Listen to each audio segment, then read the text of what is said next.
अब जो लोग परमेश्वर को जानते हैं और जो लोग परमेश्वर को नहीं मानते,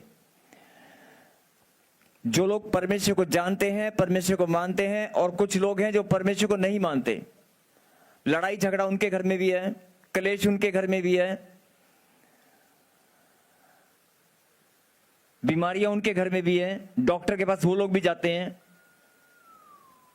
नुकसान उनके भी होते हैं।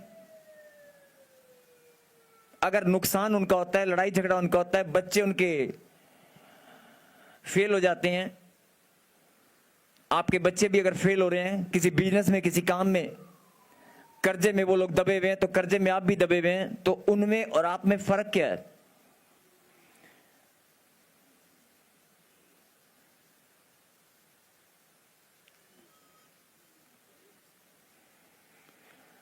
उनमें और आप में फर्क क्या है?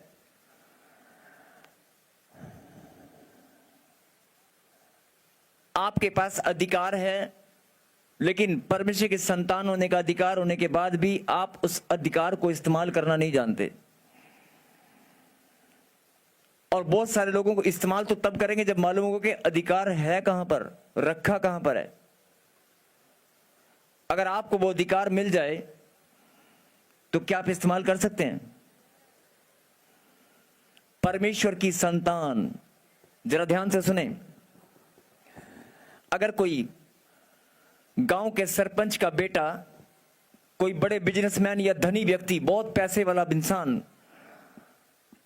किसी बड़े अधिकारी का बेटा, किसी एमएलए का बेटा, या किसी नेता का बड़े नेता का बेटा या उसकी बेटी, आपने देखा वो कैसे चलती है? अगर गांव के सरपंच या किसी बड़े जिम्मेदार का बेटा कैसे चलता है मालूम है? मालूम है कैसे चलता है? और सारा गांव उसको देखता, कहता है ना। दूर से पता चलता है कि नहीं? उसकी चाल में अक्कड़ होती है, घमंड होता है, दूर से पता चलता है ना, चलता ना पता, चाहे वो अक्कड़ है, घमंड है, लेकिन दूर से पता चलता है कि नहीं, हाँ ये बड़े बाप का बेटा है। एक इंसान होकर वो लोग सीना फुलाकर चलते हैं, इंसान होकर, क्योंकि वो अपने रुतबे को, अपने मान सम्मान पर, अपने धन पर क्या कर रहे हैं? घमंड कर रहे हैं।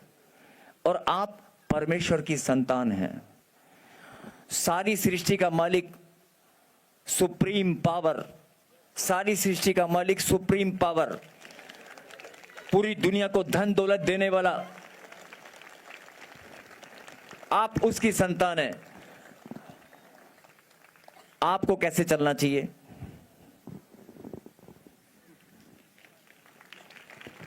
आपको कैसे चलना चाहिए? आपको कैसे खड़ा होना चाहिए मालूम है? अगर आप परमेश्वर के संतान है तो आपको खड़ा होना, आपका उठना, बैठना, चलना फिरना कैसा होना चाहिए? कैसा होना चाहिए? और आपका कैसा है मालूम है? 2 कदम चलते हैं, गोड्डे च दर्द है, कंधे च दर्द है, सिर च दर्द है, दही की गोली, बीपी भी हो गया, शुगर भी होगी, शाम वेले मैनू ना रीढ़ की हड्डी लक भी दुखदा है। चारों तरफ तो कब्जा किसने किया हुआ है? दर्द ने, पीड़ाओं ने, चिंताओं ने, नींद भी नहीं आती, नींद की गोली भी दे दे। आपके शरीर पर, आपके मन पर, आपकी सोच विचारों पर अधिकार किसका है? जब अधिकार किसी का होगा तो वो तुम्हारी चाल को बिगाड़ेगा नहीं बिगाड़ेगा? जब अधिकार किसी और का होगा वो तुम्हारी चाल को भी बिगाड़ेगा, तुम्हारे सोचने विचारने को बिगाड़ देगा। और अगर अधिकार परमेश्वर का होगा तो तुम्हारी चाल, तुम्हारा सोचना, तुम्हारा उठना, तुम्हारा बैठना, तुम्हारा मुस्कुराना। परमेश्वर की संतान हूं मैं घमंड करने की बात नहीं कर रहा हूं, मैं अक्कड़ दिखाने की बात नहीं कर रहा हूं, लेकिन हां, परमेश्वर ने कहा मेरे नाम पर तुम घमंड कर सकते हो, तू मेरी बेटी है। और यही बात तुम्हारे अंदर सबसे बड़ी कमजोर, जो लोग बीमारियां, कर्जा, टेंशनें, चिंताएं, लड़ाई झगड़ा बार बार आपके ऊपर अधिकार जमाती हैं। और बहुत सारी बहनें अपने मुंह से बोलती हैं मैं परमेश्वर की बेटी हूं, लेकिन उसके हस्बैंड जब घर में आते हैं और दारू पी कर आते हैं, वो अपने हस्बैंड के सामने कहते हैं आज तो पी के जी, आगे से मत पीना जी। और जो बच्चे नशा करते हैं, माता पिता घुटने टिकाते हैं उनके सामने, बेटे मेरा बेटा नशे कर रहा है, मेरे बेटा नशे कर रहा है, रोने लग जाते हैं। क्यों? क्योंकि आप कमजोर हैं। आपकी कमजोरी का फायदा उठाकर हालात और परिस्थिति आपके ऊपर हावी होते हैं। प्रॉब्लम आपके सिर पर चढ़कर नाचती है। बोलो हालेलुया। प्रॉब्लम छोटी हो या बड़ी, वो आपके सिर पर चढ़कर नाचती है, क्योंकि वो जानती है मेरा अधिकार इसके सर के ऊपर है, इसके शरीर पर, इसके मन के ऊपर मेरा अधिकार है। इसके मन पर हमला मैंने किया है, इसके रिश्तों को मैंने बिगाड़ दिया है, इसके रिश्तों को मैंने तोड़ दिया है, इसके पति के साथ, इसके बच्चों के साथ, इसकी बहन के साथ, इसके भाई के साथ मैंने रिश्ता खराब कर दिया है। अब इसके मन पर हमला मैं करूंगा, इसके मन पर मेरा अधिकार होगा। और वो आपके मनों के ऊपर भी हमला करके और अधिकार बनाता है। और आप लोग क्या करते हैं मालूम है? आप एकांत में बैठ के बस मेरी बहन मुझे छोड़ के चली गई, वो मुझसे बात भी नहीं करती, करेगी। मेरा बेटा, मेरी बहन, मेरा भाई, पहले तो ऐसा नहीं था, अब कैसा हो गया? अपने रिश्तों पर ध्यान दो, अपने विचारों पर ध्यान दो, अपने चलने फिरने पर ध्यान दो, अपनी जॉब के ऊपर जब आप ध्यान दें, जहां आप काम करते हैं, अधिकार किसका है? आप दबकर, घुटन के साथ आप काम कर रहे हैं। अगर अधिकार परमेश्वर का होगा ना, तो आप सीना फुलाकर काम करेंगे, क्योंकि आपके काम में स्वर्गदूत आकर मदद करेंगे। आपके काम में कभी कोई बाधा नहीं होगी। आमीन। मेरे कहने का मतलब है, परमेश्वर की गहरी बात को सुने और समझें। एक दूसरे को हाथ लगाएं और कहें जागते रहो।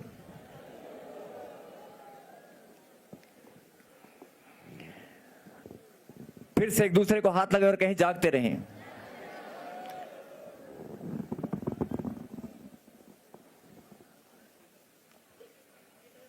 अब जरा ध्यान से सुनना जो मैं बोलने वाला हूं।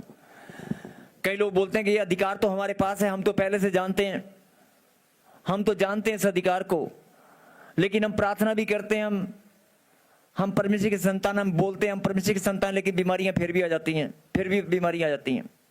अब एक बात, बड़ी गहरी बात बताने वाला हूं, जरा ध्यान से सुनना, पीछे वाले, दाएं वाले, बाएं वाले और ऑनलाइन वाले। एक पेड़ है, ये मैं उनके लिए बोल रहा हूं जो लोग बोलते हैं कि हम इतने साल से प्रभु में हैं, हम घोषणा भी करते हैं कि हम प्रभु हम तेरी संतान है, हम प्रार्थना भी बहुत करते हैं, लेकिन फिर भी हमारे जीवन में ना ये बार बार हमले क्यों होते हैं? आप मायूस मत बने, आप हारे मत। और जो बात मैं बोल रहा हूं जरा ध्यान से सुने। एक पेड़ है, उस पेड़ में अभी नया पेड़ अभी बढ़ रहा है, वो पहली बार किसी ने लगाया, और पेड़ जब बढ़ता है उसके बाद उसकी 2-3 डालियां निकली। उन डालियों में एक डाली के ऊपर एक साथ 2 फल लगे, एक साथ 2 फल लगे, और एक फल जल्दी से पक गया, नहीं, एक फल जल्दी से पक गया और दूसरा अभी कच्चा है। दोनों फल सेम डे एक साथ लगे, लेकिन एक फल पक गया, एक फल कच्चा है। और हो सकता है एक में कीड़ा लग गया, लेकिन एक में कीड़ा नहीं लगा। डाली भी सेम है, पेड़ भी सेम है, मौसम, क्लाइमेट भी सेम है, जमीन से जो वो खुराक ले रहा है वो भी सेम है, सब कुछ एक जैसा है, लेकिन 2 फल में से एक फल में कीड़ा लगा, एक में नहीं लगा। और 2 फल में से एक जल्दी पक गया, खाने लायक बन गया, लेकिन एक कच्चे का कच्चा ही है। बात समझ में आई है? नहीं आई। एक फल जल्दी से पक गया, एक कच्चा है, और 2 दिन एक्स्ट्रा लग रहे हैं तब भी कच्चा ही है, खाने लायक नहीं है, दिल नहीं कर रहा तोड़ने का। लेकिन एक फल जल्दी से पका और काम में आ गया। वो पेड़ भी एक है, पेड़ की डाली भी एक है, उस एक डाली पर ही वो दोनों फल लगे, मौसम भी सेम है, खुराक भी सेम है, सिंचाई, पानी, खुराक जो भी था सब सेम था। फिर ऐसा क्यों? यही बात हमारे ऊपर भी लागू होती है। परमेश्वर ने सब कुछ हमारे लिए व्यवस्था एक जैसी बनाई है। खाना, अन्न, जल की आशीष सबको दी है। मौसम सबके लिए एक जैसा है। आशीषें, ब्लेसिंग, चंगाई सब कुछ एक जैसी दी है। लेकिन जो खुराक अच्छे से लेना जानता है वो जल्दी से पकना जानता है, और जो खुराक ठीक से नहीं लेगा, आप समझ रहे हो, जिस तक खुराक सही से नहीं पहुंचेगी वो जल्दी से नहीं पकेगा। अब समझने की जो गहरी बात है कि वचन की शिक्षा जिसके अंदर है, और इस बात को भविष्यवाणी, ये भविष्यवाणी है यीशु मसीह नासरी के नाम से, जो लोग वचन की शिक्षा को अपने अंदर ग्रहण करके मजबूत बन जाते हैं वो जल्दी से और ज्यादा फल लेकर आते हैं। आमीन। और जो लोग शिक्षा, हाँ शिक्षा है, शिक्षा है, शिक्षा है, वचन है, वचन है, प्रभु है, प्रभु है, हाँ प्रार्थना है, प्रार्थना है, लेकिन वो फल कच्चा ही रहेगा। समझ में आ रहा है कि नहीं?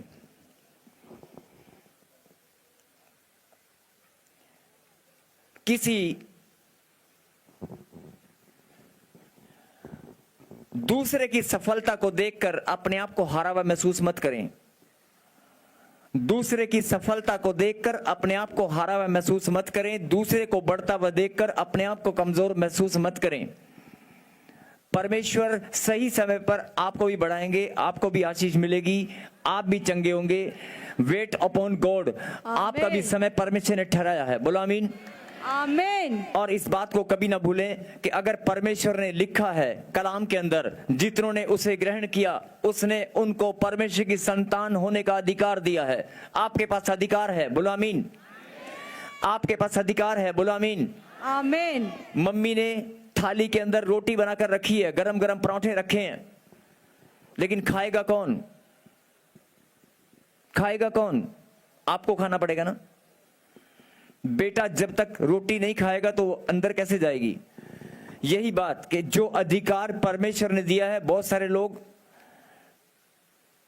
मैं फिर बोल रहा हूं, ये जो अधिकार की बात मैं कर रहा हूं ना, और जो धीरे धीरे मैं इतना समय लगाकर आपको समझा रहा हूं ना, ये मैं नहीं समझा रहा हूं, ये परमेश्वर ने आज मैसेज भेजा आपके लिए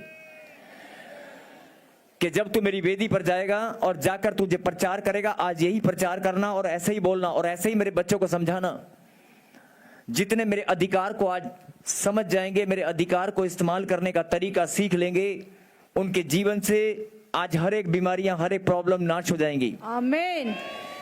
बोला आमीन। आमीन। लिखा है जितनों ने उसको ग्रहण किया उसने उनको परमेश्वर की संतान होने का अधिकार दिया। परमेश्वर की संतान होने का अधिकार ऐसे नहीं मिलता।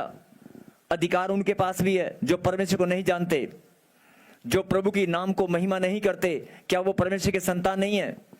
जो यीशु मसीह का नाम नहीं लेते, जो चर्च में नहीं आते, जो कहीं और जाते हैं, वो भी तो परमेश्वर के संतान है कि नहीं? लेकिन आपके ऊपर परमेश्वर का अनुग्रह है, आपको प्रभु ने इस्तेमाल करने के लिए एक चाबी दी है, बटन दिया है, खुदा का कलाम। हालेलुया। आप उस अधिकार को इस्तेमाल कर सकते हैं। आप उस अधिकार को इस्तेमाल करके अपनी लड़ाई को जीत सकते हैं। बोलो आमीन। आमीन। और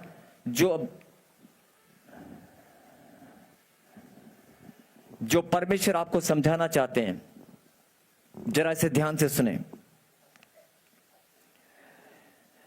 परंतु जितनों ने उसे ग्रहण किया, पहली बात तो यहां पर जो ग्रहण करने की बात है, आधे लोग ग्रहण ही ठीक से नहीं कर पाते हैं। आधे लोग ग्रहण करने में ही शंका करते हैं और ग्रहण करने के बाद भी दुविधा में रहते हैं, मैंने यीशु मसीह को पा लिया कि नहीं पा लिया, यीशु मसीह मुझे मिला कि नहीं मिला है, परमेश्वर मेरे पास है कि नहीं, क्या मैं प्रार्थना में कमजोर हूं। जब आपके दिमाग में दुविधा और शंकाएं घूमती हैं तो आप अपने ग्रहण करने पर, अपने ग्रहण करने वाली बात पर ही आप शंका कर रहे हैं, तो फिर कहां से परमेश्वर आपकी काम करेगा। बोला हालेलुया। साफ साफ लिखा है जितनों ने उसे ग्रहण किया। क्या आपने ग्रहण किया है? अरे क्या आपने परमेश्वर को ग्रहण किया है?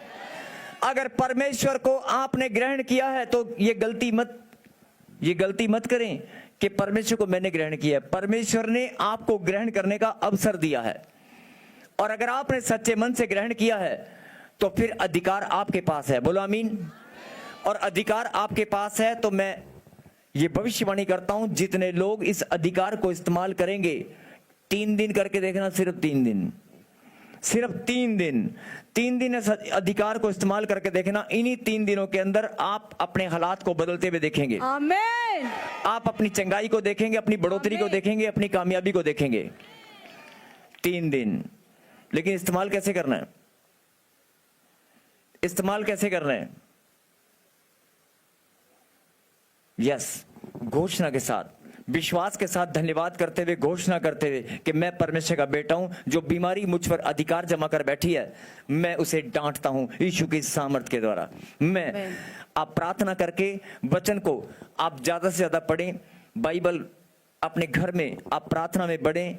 जितना ज्यादा आप प्रार्थना करेंगे, जितना ज्यादा, अगर आप 2 मिनट 15 मिनट प्रार्थना कर रहे थे तो आप 20 मिनट कर दो। अगर 20 मिनट करें तो आधा घंटा कर दो। अपनी प्रार्थना को बढ़ाएं। वचन को अगर आप नहीं पढ़ रहे थे, उसको वचन को पढ़ना शुरू करें। बहुत सारे लोग प्रार्थना करते हैं लेकिन वचन को नहीं पढ़ते। और अगर आपके घर में कोई पढ़ता नहीं है तो प्लीज मैं आपसे विनती करता हूं, बाइबल के वचन को एक व्यक्ति पढ़कर सुनाए। लिखा है, यदि कोई मेरे कलाम को पढ़ता है, सुनता है, इसमें लिखी बातों को मानता है तो वो धन्य है। बोलो आमीन। सबको जय मसीह की। मैं जतिन बब्बर और आप देख रहे हैं मसीह परिवार चैनल। जैसे कि आप सब जानते हैं कि मैं इस चैनल पे प्रभु के अलग अलग दासों की वीडियोस डालता हूं। तो अगर आपको हमारा चैनल अच्छा लगता है तो आप इस चैनल को ज़्यादा से ज़्यादा सब्सक्राइब जरूर करें, ताकि आप प्रभु के वचन को सुन सके। वीडियोस को ज़्यादा से ज़्यादा शेयर करें ताकि जिन लोगों तक वचन नहीं पहुंचा उन तक भी वचन पहुंच सके। सबको जय मसीह की। एक बार मैं आपसे दोबारा कहूँगा कि इस चैनल को सब्सक्राइब जरूर करें और वीडियोस को ज़्यादा से ज़्यादा शेयर करें। जय मसीह की।